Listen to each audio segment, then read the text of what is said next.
Let's do it. Rolls out to the right. 5 seconds to go in the first half. Dante fires deep to the left. Moss caught it at the 11, but now he pitches it to Mo Williams. Touchdown! You gotta be kidding me!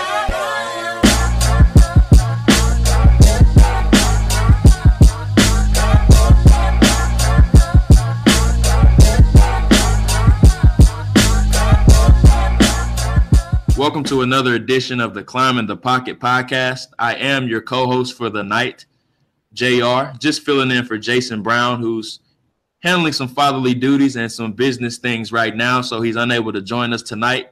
I do want to go ahead and introduce my other co-host as well. Yinka, how you doing tonight? I'm good, man. Just had a long day at work, getting back, getting relaxed. Thursday night football is coming up a little bit later, but, I'm actually really excited for this podcast. So, it's been a good day. And my other co-host, wide receiver one, Miles. How you doing? I'm good. Enjoying my first full week at my new job. Having a really good time there, and excited about this pod too. It should be a really good one. That's great to hear, and I'm doing good as well. We have a very, very special guest that we're excited to have on tonight. He's known as Pro Football Doc on Twitter, Dr. David J. Chao. He's currently a Sirius XM in medical analysis. He worked with the Chargers for 17 years and a plethora of other experience in other areas as well. Dr. Chao, just want to introduce you, and how are you doing tonight? And thank you for joining us. I'm doing fine. Thanks for having me. And, I just want to open up the floor to you, Dr. Chao, and anything you want us to know, and just explain yourself, your background, your previous experience, or anything else of that sort. Sure. The main thing is I'm an orthopedic surgeon, sports medicine specialist, the head team position for the San Diego Chargers, and did work with that team for 17 years. Of note, I did spend a little time as an assistant physician in Minnesota way back in the Dennis Green era with the Vikings, etc.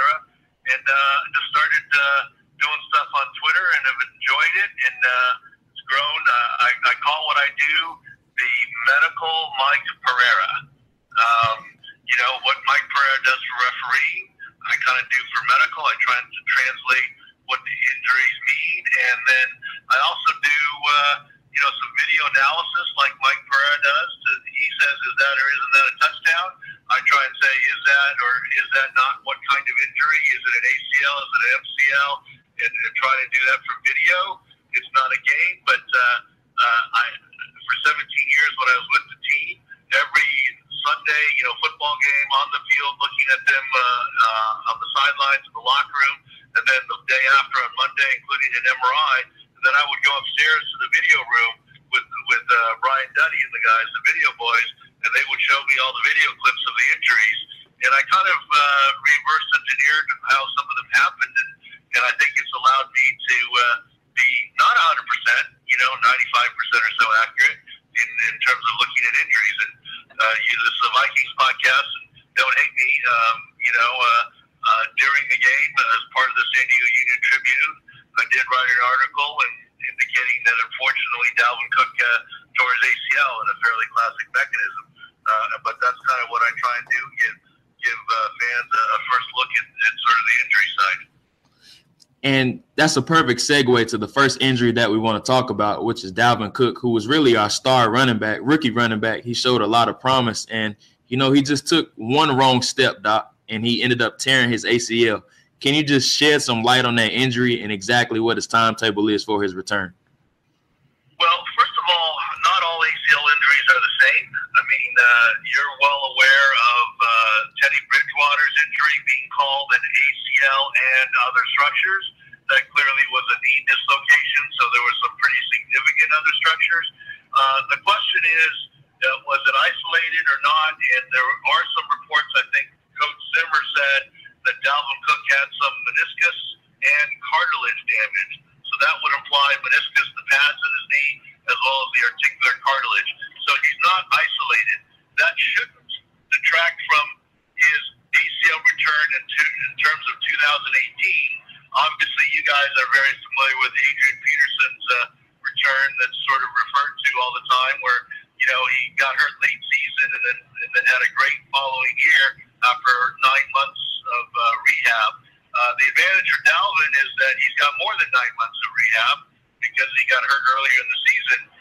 However, reports of meniscus and cartilage tear may make it a little more difficult. I don't think it's going to change his 2018 recovery, but it could, not for sure would, but it could have long-term implications if there is significant meniscus or articular cartilage damage down the road, being that he's a rookie sensation and he's got a lot of years left, we hope. Miles or Yinka, did you have anything to add on to that or any questions for Doc about Dalvin Cook's injury? Yeah, this is Yinka. I appreciate you coming on, Doctor. I had a quick question as far as Dalvin. One thing that Dalvin does a really good job with is, kind of his explosion and his quick burst that he has. Do you foresee him being able to retain that with the injury, or what can we expect from Dalvin maybe in 2018 and maybe in a few years down the road? Well, that's a great question, and expectations are very high. After what Adrian Peterson did, what he did, we'd all probably be talking about Adrian Peterson rushed for 2,000 yards the year after. Remember, Jamal Charles had his first ACL tear the same year, and he rushed for a career high 1,500 yards that same year, and he got overshadowed. What made Adrian Peterson's recovery special is not the fact that he was able to go in 9 months. There are plenty of examples of that, and even shorter, is that he rushed for 2,000 yards and seemed completely himself. Typically, after an ACL reconstruction, it's the second season back that really makes you 100% yourself again. That's not to say Dalvin Cook can't be special again next year like he had been special this year, but typically, biologically speaking, if Dalvin Cook is not quite himself year one coming back, don't write him off. Year two is usually better. Miles, did you have any other questions to add on for Dalvin Cook's injury? Not really. I think he touched on all the points that were kind of the key points here. I think what he's trying to say is I said too much. No, not at all. I think the more you talk here, the better for us.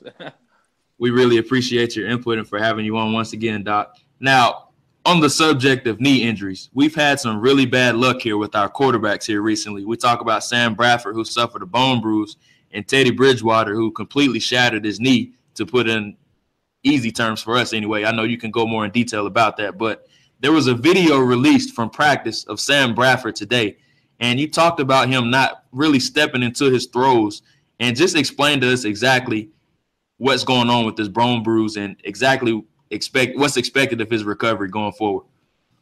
Happy to do that, and this is probably a good time for me to mention that I think your listeners are probably pretty fervent fans, and if you really want more details that can be provided here, go to profootballdoc.com, the San Diego Union Tribune website.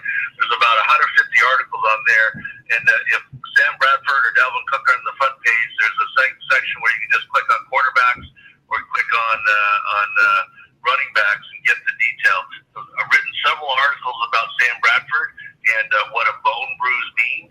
And the take-home message is this: there's really two types of bone bruise. There's a type of bone bruise where, let's say, you take a helmet to your shin. That truly is a pain tolerance issue at day-to-day. The other main kind of bone bruise is what I would call a periarticular bone bruise, where the bone around a joint, let's say knee joint, near the surface of the knee joint is bruised. And those are ones you need to be careful of. By video, by talk, etc., it appears that's what Sam Bradford has. I'm not trying to besmirch what Mike Zimmer is saying all along about day-to-day. We all know what coach speak is and how coaches need to remain optimistic. And quite honestly, the other team is listening. So to try and do some misdirection here and there. I'm not criticizing the Vikings or Coach Zimmer, but reality is a periarticular bone bruise, like I believe Sam Bradford has, is not a day-to-day issue, is a week-to-week issue. In a very recent example in baseball, the most famous bone bruise recently is Bryce Harper, where everyone thought he tore his ACL slipping across the bag at first base, and he ended up missing 7 weeks of time. Recently, Big Ben and Des Bryant had a bone bruise in the last two, and they each missed 3 or 4 weeks. I have to go back and look. I don't remember. But it's not a just pain tolerance issue, because the worry is that it can be made worse and have long-term issues with the articular cartilage surface if you return too quickly. So unfortunately, as soon as Tom Pelissero of NFL Network reported a bone bruise on Sam Bradford, I started saying this easily could be a month, 6 weeks or more, but it certainly wasn't a day-to-day thing, it was a week-to-week thing. And if he does play this week, and I have my doubts that he will, that this would mean that he's been out for 4 weeks. So this is why I say it really does look like it's a periarticular bone bruise. It's smart of the Vikings and Sam Bradford to be careful on this. This is not just a pain tolerance issue. And Doc, you talk about how it's not just a pain tolerance issue. What exactly is the issue that Sam Bradford is facing since he's been out the past few weeks? Well, think of it this way. If you think of your articular cartilage as grass on a football field, and you think of the bone underneath the articular cartilage as dirt, okay? Now, it doesn't apply in Minnesota. You guys have the sport grass, et cetera. But the bottom line is, if you have a natural grass football field and an elephant stomps on the grass and then sort of compacts the dirt a little bit, if you continue to play football on that grass, the overlying grass might die. The articular cartilage over the top needs the support of the bone underneath. The grass on top needs the support of the dirt underneath. If that dirt's been compacted or damaged in some way, shape, or form, you're better off keeping off the grass and giving the grass a chance to recover, letting the articular cartilage recover. Otherwise, if you go too quickly and the grass dies and the articular cartilage is damaged, that's long-term implications. And so that's why you need to be kind of careful about all of this. And Miles and Yinka, did you guys have anything to add on or any questions about Sam Bradford's knee injury? Yeah, I'm curious as far as, you obviously talked about the long-term implications, as well as some of the, short-term implications. So just looking at long-term, what is that when a team is really interested, like the Vikings or maybe even a potential other team, what kind of precautions should they take, knowing that Sam Bradford's knees might not hold up, 3, 4, 5 years down the road? Like, what are maybe the medical staff on teams telling GMs or whatever about Sam Bradford and how they should proceed with him, do you think? Well, the main thing is to let the bone bruise subside, and if the swelling and edema in the bone go away, his risk decreases significantly. And between Sam and his agent and the team, I'm sure they're going to end up doing the right thing, and then move on from there. So, assuming he puts this behind him, like Des Bryant has and Big Ben has, I don't see this particular episode as a big deal for him down the road. Of course, when you've had the bone bruise and you've had the ACL surgeries on his knee, there's always some concern going forward. But I see this bone bruise as more of a short-term concern, and short meaning measured in weeks or months or more, rather than years, assuming he gives it the appropriate rest. And one more question on that topic: is there any chance for potentially any additional damage, whether it be around the knee or just the general, that area at all because of this injury, or do you think that once this heals up, he should be fine? Once he heals up, he should be fine. But obviously, if you put Sam Bradford or any player out there at less than 100% and he's not as mobile or he's a half step slower, you put a lot of things at risk. From his throwing shoulder to his head to any part of his body. I mean, if the defensive players can catch you that much easier and you're one step less mobile, et cetera, yeah, there's the potential for injury all over the place in terms of what's going on. And the comment I made earlier about stepping into throws is, obviously potentially affects your accuracy.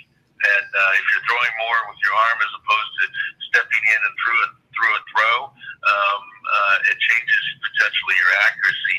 And so that's why I said the way they looked there, and it was very limited. It was just, early warm-up as he was throwing. I think he's getting close. I think it's a stretch to say this Sunday. And, a lot of fans have been wondering when exactly Sam Bradford is going to be back, but we'll hope he's back sooner rather than later. And, Doc, just last injury question that we have. We had a potential franchise quarterback, and we seen him go down with a non-contact knee injury, just a freak injury that rarely happens in sports nowadays. Just shed some light on exactly what happened to Teddy Bridgewater and his expected return. Okay. Well, I'm going to qualify that answer. I don't know exactly what happened because, of course, I haven't examined Teddy Bridgewater or looked at his MRI scans or x-rays or talked to the Vikings doctors. Well, I take that back. I've talked to the Vikings doctors. I know Dr. Larson, Dr. Burns. I actually had dinner with Dr. Burns last week. He was out with the Timberwolves, and he also takes care of the Timberwolves. But it is totally wrong of me to ask them medical questions. And they wouldn't tell me. I'm friends with them, but HIPAA laws and whatever. If they were seeking my opinion, they would tell me that I wouldn't be able to talk about it on a podcast or anything else. They have not sought my opinion. So what I know about Teddy Bridgewater is in the public sphere. So given that caveat, I believe what he had was, and it's pretty clear that he had a dislocated knee, which is why he was rushed to Hennepin County Hospital as opposed to the 3 or 4 hospitals that are between Winter Park and Hennepin County, because Hennepin County is a trauma hospital and has emergency services like vascular surgery if he would have needed it, etc. And that's the knee dislocation, and that's essentially been confirmed in the media. I can't tell you which ligaments, but anytime you dislocate your knee, there's 4 main ligaments.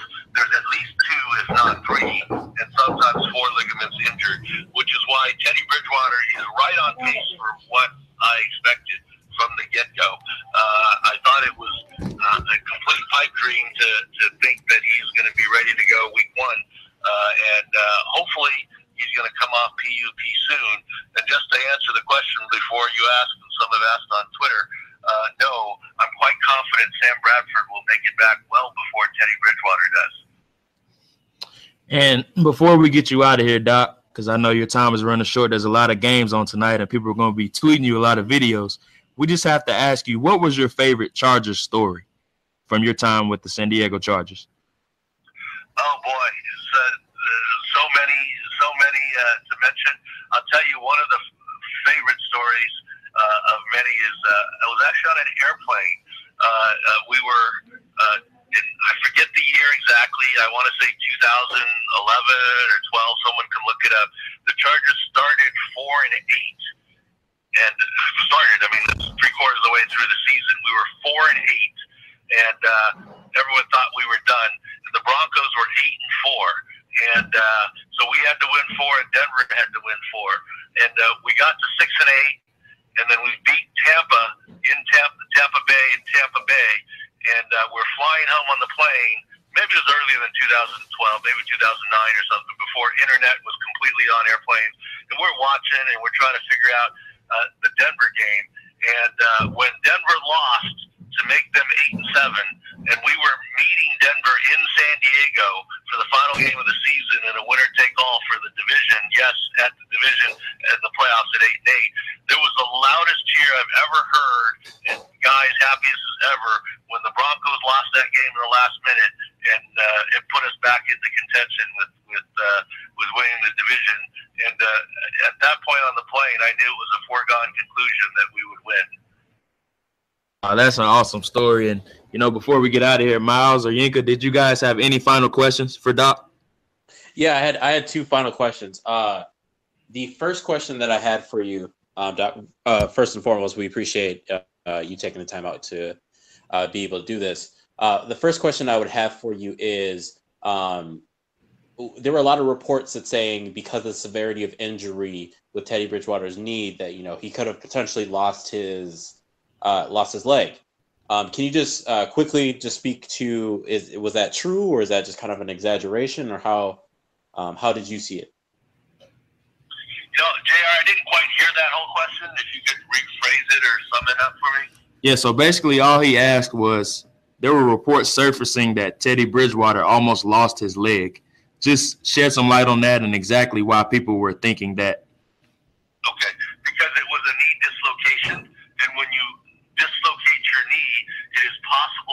sever the artery and sever the nerve. Thankfully, neither of that happened. If you sever the nerve, that's way worse than Jalen Smith and for the Cowboys, and there's no recovering. But if you sever the artery and the nerve, and especially in a way that is very difficult to repair, that's where you could potentially, quote, lose your leg. A funny anecdote here, if you have the time, is that I literally was in clinic when Teddy Bridgewater injury happened, and word spread quickly about canceling practice. And I actually have had a bunch of media guys, national guys, calling me and texting me and saying, "What do you think happened to Teddy Bridgewater?" And I replied to them, "Got any video?" They're like, "No, it's practice." And I said, "Well, how can I help you?" I mean, I don't know, and I'm not calling the Vikings doctors or anything. And so I got on Twitter. I was actually between patients, and I started looking a little bit, and I realized they cancel practice 10 or 15 minutes into practice. And like I've seen it before, you get a bad injury, 10 or 15 minutes left to go in practice. I've never heard of canceling it, that quickly into practice. And so that raised my antenna that it was something fantastic. And then I saw a report, a tweet from a local beat reporter in Minnesota, and I don't remember who it was, but the tweet basically was a picture, and it said of an ambulance, and he said, "Ambulance here at Winter Park."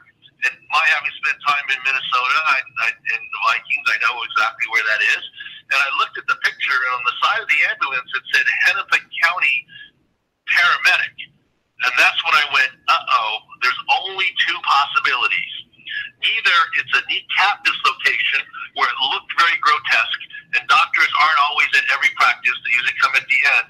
And the athletic trainer, sort of, let's be safe and send them to the trauma place. But I didn't truly believe that, but I wanted to believe that because Eric Sugarman is an excellent athletic trainer. But the only other possibility is that it was a knee dislocation.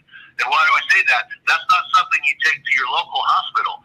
And I know very well between Hennepin County and Winter Park, there's several good hospitals. So that's what led me to say that it was a knee dislocation and where it was limb saving, and that's why they went to Hennepin County. I appreciate the answer, Doc. And final question, just from me. Giving the maybe the long-term issues that both players might have to face, who would you put your money towards that might have like a longer life with the Vikings if they did have to choose one of the quarterbacks? Well, first of all, that's why your GM gets paid the big dollars instead of me. I look at medical as just sort of like a 40 time at the combine. One factor, if the kid is a slow 40, but he has game speed, the GM can still make the decision to draft him. But strictly medically speaking, I would clearly have a knee with 2 ACL reconstructions and a bone bruise than a knee that was dislocated. Appreciate it, Doc. Thank you for that, Doc. And Miles, did you have any questions for Doctor before he gets out of here? I think Prince covered everything. Okay, good. Doc, once again, we just want to thank you for having you on the Climb in the Pocket podcast. Thanks as always. And, likewise, if you ever need anything for us, just let us know. And if you ever, if you never ever need anything for us, just let us know. And likewise, we'll definitely be following you on Twitter. Follow Doc again at Pro Football Doc. And Doc, did you have any last words for the people? Oh, thanks, guys. Hopefully, maybe I'll run into you this winter and during the Super. Yeah, it'd be great. Appreciate having you on. Thanks for having us. Thanks for coming on. Thank you, Doc. Appreciate it. Welcome back to the second half of the Climb in the Pocket podcast. We just wrapped up a great segment with Dr. David J. Chao, who shed some light on Sam Bradford, Dalvin Cook, and Teddy Bridgewater's injury and shared a great Charger story of his as well. A lot of great insight from Dr. Chao. But we're moving on now. We're on to Chicago, Soldier Field, the field of nightmares for the Vikings. So, Yinka, I'll start with you. How are you feeling heading into Chicago? But first, my bad. What is your question of the night? Yeah, man, we can't forget about, the traditional question of the day. So this is something I actually been thinking about. We did this, I was part of this stand-up comedy club at the U. And something we went around the room with, we talked about, sitcoms that we would come up with, like an idea of something. So if you guys had to create a sitcom, what would it be called? And then what would kind of the premise of it be? I'll start with mine. Mine is actually it would be called it'd be called Mr. I think it'd be called Mrs. First Man. What would it be called? And it would just center around like obviously this the wife became president. She's all smart and all put together and stuff, and she has a just like a goofy ass husband who just like, I mean, he's bright and creative, but he tends to try to overhelp his wife too often to make sure that she's all good with the country and stuff. And obviously it leads to a bunch of shenanigans, and she has to like either bail him out or he has to like cover up some mistake that he made that potentially could lead the world to, destruction and all that stuff. So yeah, it kind of follows their relationship, their marriage, and they have kids and stuff, and it's kind of it's very similar to like a not Arrested Development, but like it's something similar to that, or a Parks and Rec and stuff. So that's my idea. Miles, what about you? To be honest, I've never ever thought about it, so I don't know. I mean, I like shows like Parks and Rec and The Office, and I like shows like that. So maybe try to go something along those lines. Like a football, The Office version. Yeah. Yeah. There we go. Yeah, there you go. Or I don't know. As long as it's got Aziz Ansari on it in it, I think we're good. I got to go with Miles. I'm not a big sitcom guy, and I really don't know what I would have as my topic of discussion or anything like that. But as y'all know, you could be doing coaching. I mean, essentially we could just set it up. Miles is on the football side of things, kind of the Office style, and yours is on the coaching side of things. Maybe you have a head coach who's not too bright, and all the other assistant coaches are a lot smarter than he is. And, he'd be calling dumb things often, but, they have like this little secret thing between the players and the assistant coaches where it's just like, forget everything you say, just look at all he always the dummy call. So you're welcome, y'all. I just made up shows for you. We'll take it. We'll go with that. Run it. We'll go with it. But as I said before, Detroit is in the rearview window. Tough loss. Moved on from it. Tough divisional loss, but it's time to move on. We're on to Chicago. Going to the field of nightmares, Soldier Field, where we have been haunted for a very long time. Miles, what's your thoughts heading into Monday? I don't like, because this is only the fifth game of the season, and I hate this phrase this early in the season, but it's kind of one of those like must-win games. Again, I hate it, but I feel like it's just at that point, back-to-back divisional games. You lose one at home to the Detroit Lions. You can't lose to this Chicago Bears team. They're not. The Vikings team is a way better team with or without Dalvin Cook than this Chicago Bears team. The only thing that they have right now that's going for them is, they might have a little more excitement than usual because they're starting a brand new rookie quarterback in Mitchell Trubisky, so that could just kind of give them a little bit more of like juice than they might with a guy like Glennon. So it's a little more of a what to expect. Does he come out and not really fear the Vikings defense, and does Zimmer, dial it back a little bit, which I hope he doesn't. I don't expect him to either, of not going after Trubisky, almost every play. Otherwise, I just kind of want to see, how does this team adapt now that Dalvin Cook's gone? How do they adjust their offense? Because that's what they curtailed the offense around was Cook, and then obviously using Thielen and Diggs. I mean, you get that wrinkle back and potentially using, in Michael Floyd. I'm not sure how much he'll play, but how does this offense adapt with Latavius Murray and Jerick McKinnon led up run game instead of Dalvin Cook? So that's kind of the biggest story on offense. Defense, can the defense stop the run game? They got gashed by the Lions last week by Amir Abdullah, and the Bears they don't have an Amir Abdullah as much.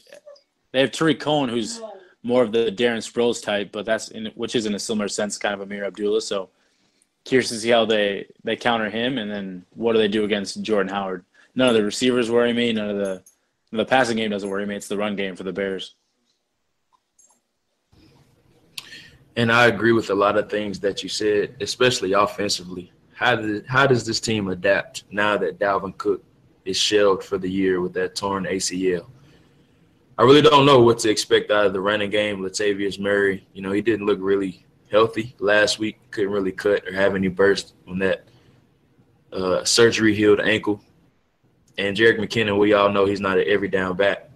He's more of the guy that can get 8 to 10 carries max. So it'll be interesting to see how that sequence of running backs or rotation of running backs is. We know Stephen Ridley probably won't be in the picture this week just because it's too soon in the process for him, considering they just got signed today. But how will they adjust without the threat of Dalvin Cook being out there, and how many carries will they give Latavius Murray and Jerick McKinnon?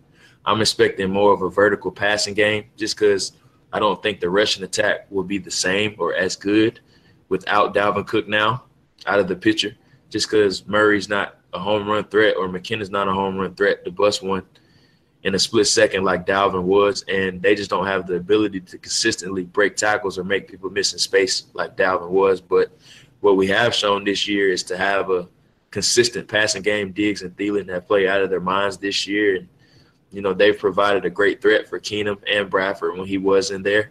Defensively, I really don't know.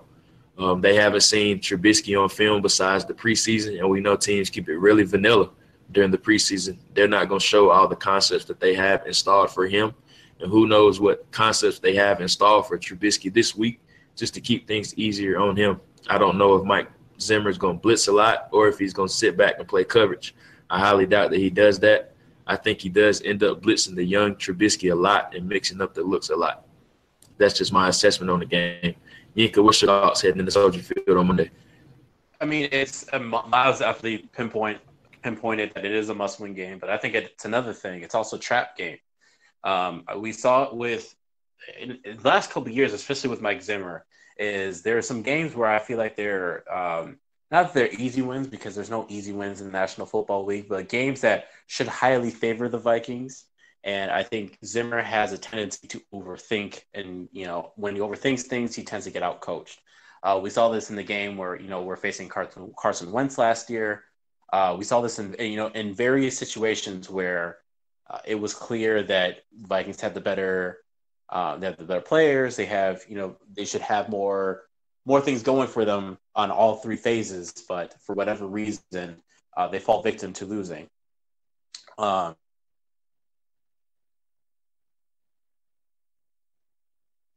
Oh, as usual, Prince's Wi-Fi has checked out on us. It happens at least once or twice a show. Hopefully he'll come back. Who knows? We'll see. I wish y'all could see Yinka. He's actually walking around his room during this pod, working on his throwing form, trying to get ready for those flag football games. I don't want that to happen for them. There we go. Yinka, just continue your thoughts on the game and everything. Sorry, what happened? We lost you for like. Yeah, we lost you. Sorry, my bad. I just think that essentially what I'm saying is I think this is a trap game. I don't want Mike Zimmer to overthink things and try to do too much. And I think he should just focus on doing the things he does well and not try to overthink things when it comes to playing against a rookie quarterback. And, Mitch Trubisky, this is his first career NFL start. Who knows how it'll go? I know a lot of people have been tweeting today that the Vikings are notorious for making rookie quarterbacks look really good. And, Trubisky looked really well in the preseason. He performed really well when he was in there. And a lot of people were high on Trubisky coming out. He was a lot of people's first quarterback on the board, or tops on their board, and he was the first quarterback taken this year in the draft. The Bears traded some draft picks for him. They moved up to get him, moved up one spot for him. So they really wanted him, and they don't really have a lot of pieces around him right now. They have a really good running game with Jordan Howard and Tariq Cohen. But on the perimeter, he really doesn't have a lot to work with. Their tight ends are okay. Zach Miller is okay. Their offensive line, their interior offensive line is good, but their tackles aren't really good right now. So we're going to put you guys on the spot. I need a score prediction and a bold prediction heading into Monday. Starting off with you, Yinka. Score prediction. I think this is a game Vikings can score. I would say, I'm worried about it being a trap game, but I still think the Vikings can win. So I'm going to say 27-21 Vikings. Bold prediction. Let's see. Adam Thielen and Stephon Diggs are both 100-yard receivers in this game. Is that really bold, though? Yeah, usually, the weird thing is, one kind of has a slightly better. Okay, here's what I'll say: both wide receivers are going to be both 150-yard wide receivers this game. There you go. That's bold. That's definitely bold. Yeah, there we go.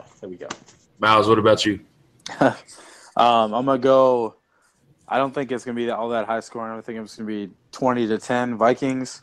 I'm gonna go. The Vikings pick off Trubisky 3 times and create up to 5 turnovers. Oh, that's very bold. I'm going to go. I'm gonna say 17-13. I think it's gonna be a low-scoring game. Rain is in the forecast, so it's going to be slippery. We know Soldier Field is not the best surface for playing on game day, so the Vikings offense, I just don't know. I didn't like what I saw last week from the running game, and I think Dalvin Cook is going to prove to be a major loss. So I don't really see them scoring a ton of points this week, and the Bears with the rookie quarterback, I don't see them scoring a ton of points. So I got it 17-13 Vikings. My bold prediction – I'm kind of contradicting myself. I think Latavius Murray goes over 100 yards. I was going to use that one too. I almost did.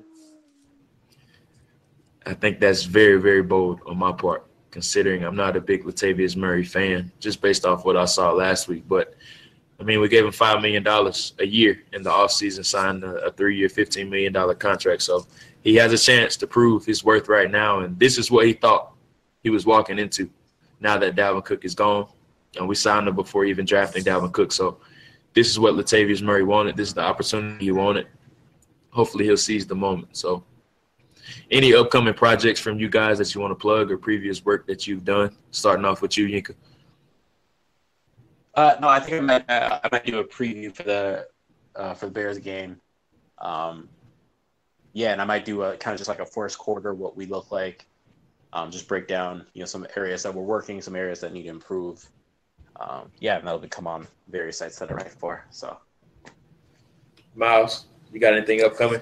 I've been getting into college a lot more as of late, and now that I kind of got my new computer, my new work situated, I'm gonna start writing up some stuff. It's coming, I promise. It's coming. We definitely will be expecting that. Who's some guys you like in the draft so far this year that you've seen, Miles? Oh man, I haven't. Oh man. Got me on the spot here because I know. Right now a lot of the big name guys that I've watched. The Connor Williams, the Arden Key, a lot of those guys. But I'm gonna start diving into the guys that people aren't hearing about. But do any of you guys like Quentin Nelson at all? Who? Oh, Quentin Nelson. I think he'd be a great fit for the Vikings. He definitely would be a great fit, and he's very, very likable. And definitely a Vikings Twitter favorite, as we've seen over the past few days and up to this point. So. Quentin Nelson definitely is a Vikings Twitter favorite. Yinka is really laughing really hard right now, which is hilarious. Another guy I really like, I know you don't like him as much, Jared, but I'm a Luke Falk guy. I still like Luke from Washington State. I think he's gonna be like a mid third day guy that I think could potentially be like a high, go in the 4th or 5th round. Yeah, Daniel Jeremiah actually tweeted about him, and he shared an article that he wrote just asking some scouts what they thought of him, and the comparisons were really all over the place, but very similar players. I know Matt Hasselbeck and Kirk Cousins were two players that were very comparable in his article, and I think you're exactly right. I like Luke Falk. I think he can definitely fall into a Kirk Cousins-like situation where somebody takes a quarterback high and they come back in the 4th or 5th round or even the 3rd round and take Luke Falk, and he ends up being the better player. out of the two. I definitely could see a situation like that. He'll be a New England Patriot. I can't wait till my brother joins the Vikings so he can pick off Luke Falk again once he gets drafted in the preseason. It's gonna happen. Book it. That definitely will be something we'll be looking forward to, and just tracking the progress of your brother. Yinka is still baller's life mode right now, throwing the football all over his room right now. Hey man, baller's life, man. We need an update on the flag football game. The game got canceled. So the game last week got canceled. Miles is actually supposed to come out, and we have another game that's coming Friday. Obviously, the Vikings game. So, I'll be there for part of this. Monday, yeah. I'll be there on Monday, so I'll miss part of the game. I'm hoping Miles can join the following Monday, and then we can ball out. Y'all can see. Y'all can see what Prince actually produces when he has the number one wide receiver. So I'm a systems quarterback.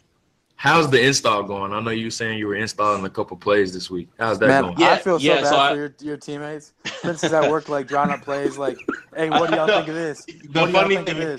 The funny thing is, I was just going through some stuff today. I just kind of looked at which plays I like better to be zone versus man. Because a lot of people, they'll play, they'll start to play man, but then they'll drop into a zone.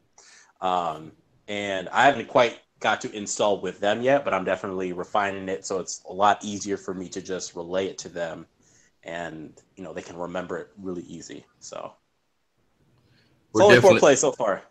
we're definitely gonna need some video evidence and some footage, because we can't grade your performance without any tape. Yeah, we need film. Me being a film guy, I have to agree with that. But I do have somebody who will be coming out on Monday.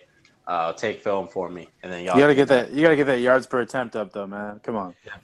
Hey, my yards per attempt is actually pretty good. It's my and my ADOT's pretty good too. It's just that I've actually been really good in the intermediate game. Surprisingly enough, I've been good in the long game, been good in the short game. Intermediate game needs to get stepped up a little bit.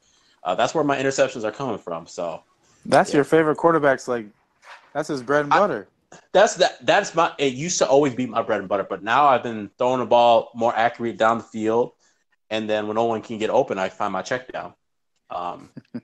But intermediate, I'm just not playing well, y'all. Just not. I'm just gonna admit it to you right now. Not playing well. So you're like Eli Manning right now, then. Yeah, and I'm trying to be more like Teddy, where I was always good in the short and intermediate game. And then, I never really was good because I didn't have the strong arm to throw it down the field. But, I've been working out a little bit, and arm's a little bit stronger. And, driving with the leg, getting a good base, and ball soaring out my hands. So,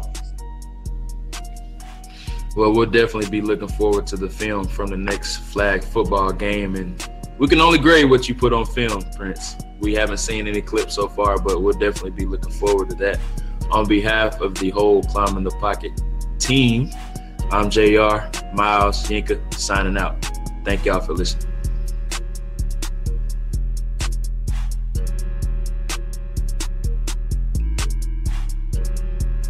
Prince, he took all the questions. I didn't know that. I didn't know if he had any ones, because those are just the ones I was going to, but oh, my bad, man, my bad.